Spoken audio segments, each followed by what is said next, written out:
मिलेगी all time मस्ती और मजे ओनली विद सोनी ये। करो subscribe, comment and like.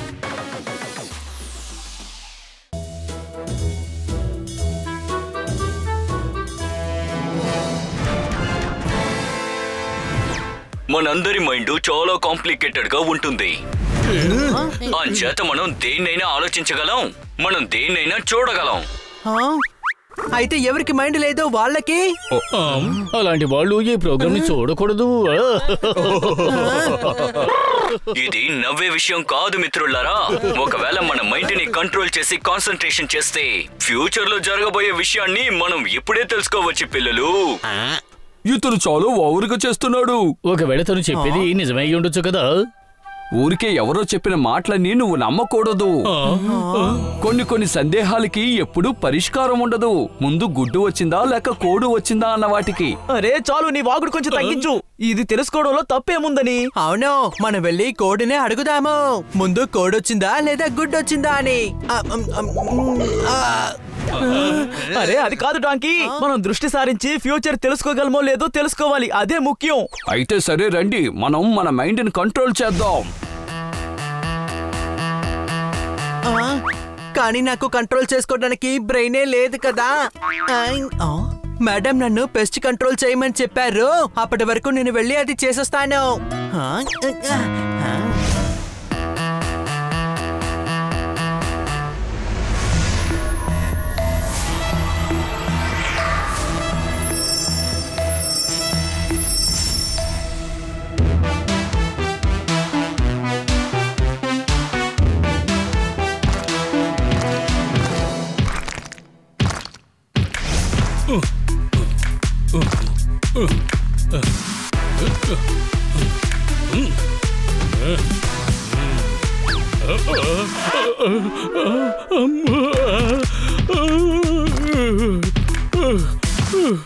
Honey, Bunny, పోపెట్, మీరందరూ ఎక్కడున్నారు?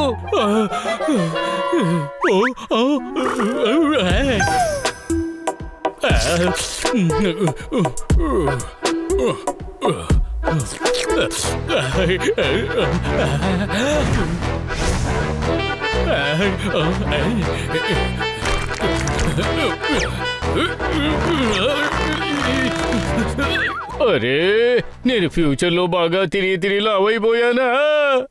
ఎవరైనా నాకు హెల్ప్ చేయండి ప్లీజ్. నాకు తెలిసి ఇది ఇరుక్కుందనుకుంటున్నాను. బయటికి లాగు, బాగా లాగు. నన్ను ఎందుకు బయటికి లాగేశారు? లోపలికి తొయ్యొచ్చు కదా. నేను ఇప్పుడు ఎలా తినేది?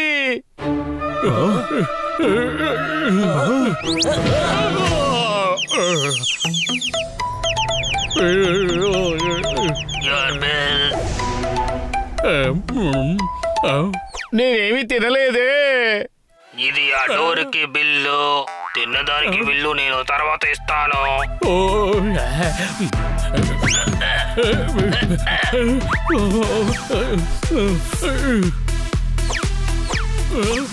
మిమ్మల్ని ఆహ్వానిస్తున్నాను.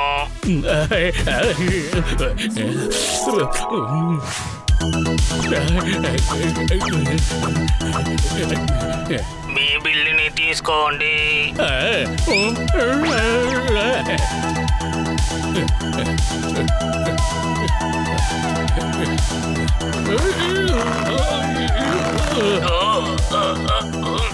ఇవ్వండి, మీ వస్తువుని ఇవ్వండి. మీ వస్తువుని తీసుకోండి. Thank you.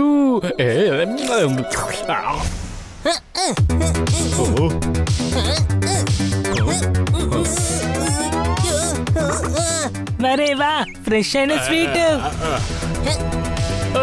దొంగ పట్టుకోండి, నాకు బాగా ఆకలేస్తుంది.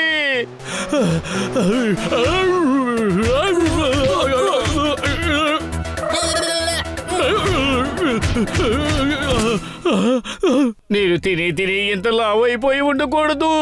ఇప్పుడు చూడండి, నా ఆహారాన్ని నేను కాపాడుకోలేకపోయాను. ఇక నేను బస్సులు ఉండాలేమో.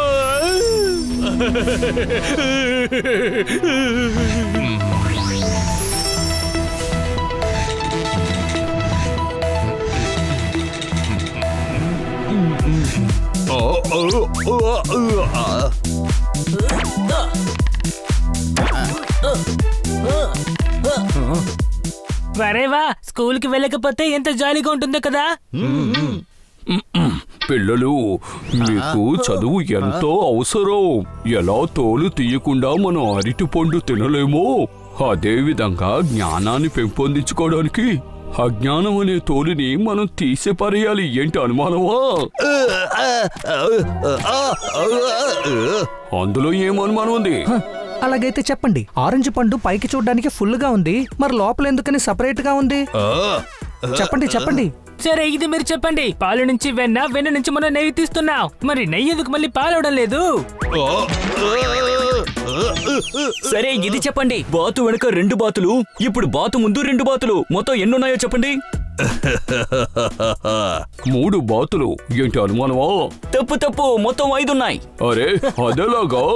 ఇక్కడ బాతు మధ్యలో ఉంది, దాని ముందు 2 బాతులున్నాయి, దాని వెనక 2 బాతులున్నాయి, అయితే 5 కదా.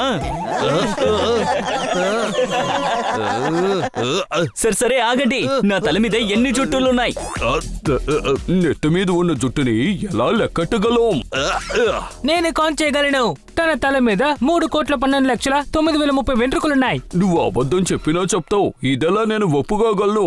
అలాగా? అయితే మీకు నమ్మకం లేదా? అయితే మీరు లెక్క పెట్టి చూడండి. లెక్క పెట్టండి. ఏంటి అర్థమైందా? ఈయనకే బుర్రలేదు, ఈయన మనకి బుద్ధి చెప్పడానికి వచ్చారంట. వెళ్ళండి ఇక్కడి నుంచి. ఏంటి మిగతా వాళ్ళకి మంచి చెప్పే అలవాటు మీకుందా? తెలివిని పెంచుకోవడం వల్ల తెలివి పెరుగుతుంది. ఏంటి అనుమానమా? అయితే నేను కూడా నీకు మంచి విషయాలు చెప్పనా పిల్లడా? అడగకుండా మిగతా వాళ్ళకి మంచి విషయాలు చెప్పకండి, లేదంటే మీరు ఇలా అవమానపడుతూనే ఉంటారు. నా ఫ్యూచర్ చాలా ప్రమాదకరంగా ఉంది. ఇక్కడ ఒక గద్ద ఈ పర్ఫెక్ట్కి బుద్ధులు నేర్పిస్తోంది. ఏంటి అనుమానమా? నువ్వు ఇంకా ఇక్కడే ఉన్నావా? నేను ఇంకా ప్రశ్నలు అడగమంటావా ఏంటి? నో!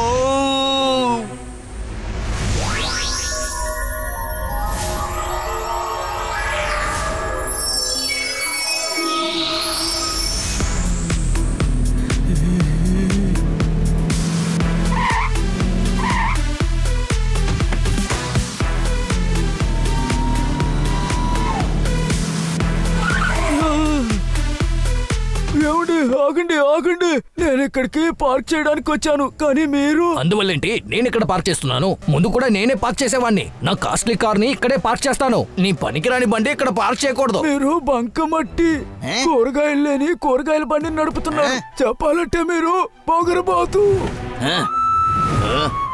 ఏంటి? అది నాకు అలాగే అనిపించింది, కానీ అలా కాదు. నేనేమనుకున్నానంటే మీ కారు తీసేసి నా కార్ని పార్క్ చేస్తారు అనుకున్నాను. అలాంటివన్నీ ఏవి జరగదు. అరే నేను చెప్పేది అర్థం చేసుకోండి. నేను ఇప్పుడు వెళ్ళి ఒకరిని వెంటనే కలవాలి. ఎప్పుడు ఇంకో పార్కింగ్ కోసం వెళ్తే లేట్ అవుతుంది. అలాగా? బాగా తొందర అనుకుంటా. ఇప్పుడే పంపించేస్తాను. ఎటువైపు వెళ్ళాలో అటువైపు తిరిగి నిలబడండి. బుల్బుల్,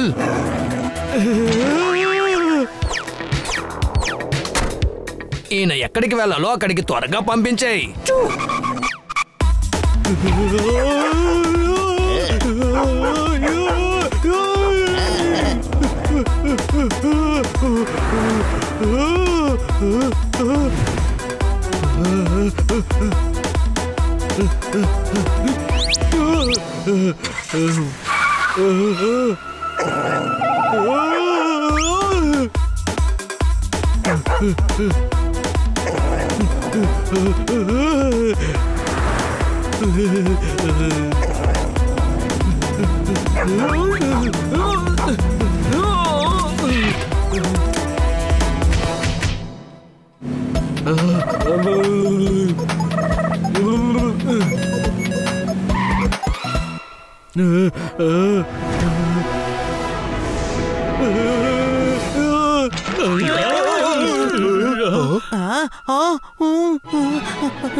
ఏం చేస్తున్నావు? భయంలో నాకు హార్ట్ అటాక్ వచ్చేటట్టుంది.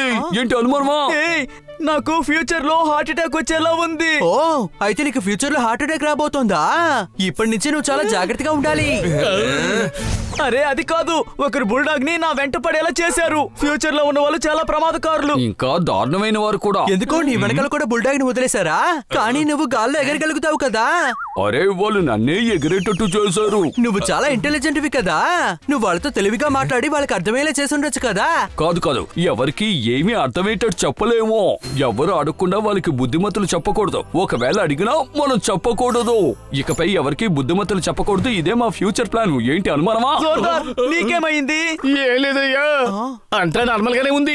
ఇప్పుడు ఎలా ఉన్నానో అలాగే ఉన్నాను. నాకు ఫ్యూచర్ లో ఎటువంటి ప్రాబ్లము రాదు. అని నీకెలా ఉంది? నేను ఫ్యూచర్ కి అసలు వెళ్ళలేదు కదా. అనవసరంగా ఎందుకని నా బ్రెయిన్ కి పని ఇవ్వడం.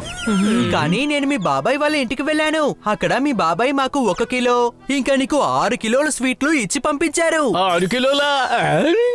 అరే ఇంత తింటే నేను లావైపోతాను. అప్పుడు ఫ్యూచర్ లో నేను భోజనం తొంగని పట్టుకోలేను.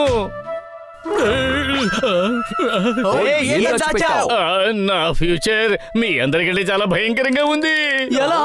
అంటే నేను తిని తిని చాలా లావైపోయాను. కొట్టు తలుపు పట్టలేదు, నేను ఇరుక్కుపోయాను. నేను పరిగెత్తలేకపోయాను. ఒకడు నా భోజనం దొంగిలించి పారిపోయాడు. నేను అతని పరిగెత్తి పట్టుకోలేకపోయాను. ఇదంతా పనికిరాదు. నేను డైటింగ్ మొదలు పెడతాను. అయితే ఈ స్వీట్ ని పక్కనున్న వాళ్ళందరికీ ఇచ్చేనా?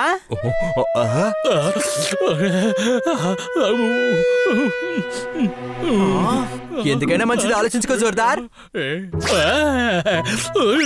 లేదు లేదు, ఈ రోజు తినేస్తాను. డైటింగ్ రేపటి నుంచి మొదలు పెడతాను. మీలాంటి ఇంటెలిజెంట్ వాళ్ళకి ఒక విషయం చెప్పమంటావా? ఫ్యూచర్ లో జరగబోయే దాని గురించి ఆలోచించి ప్రెసెంట్ ని మీరు పాడు చేసుకోకండి. శబాష్ శబాష్ శబాష్ శబాష్. హనీ నిజంగానే నువ్వు ఇంటెలిజెంట్ అయిపోయావు. ఏంటి అనుమానమా? ఇంటెలిజెంటా?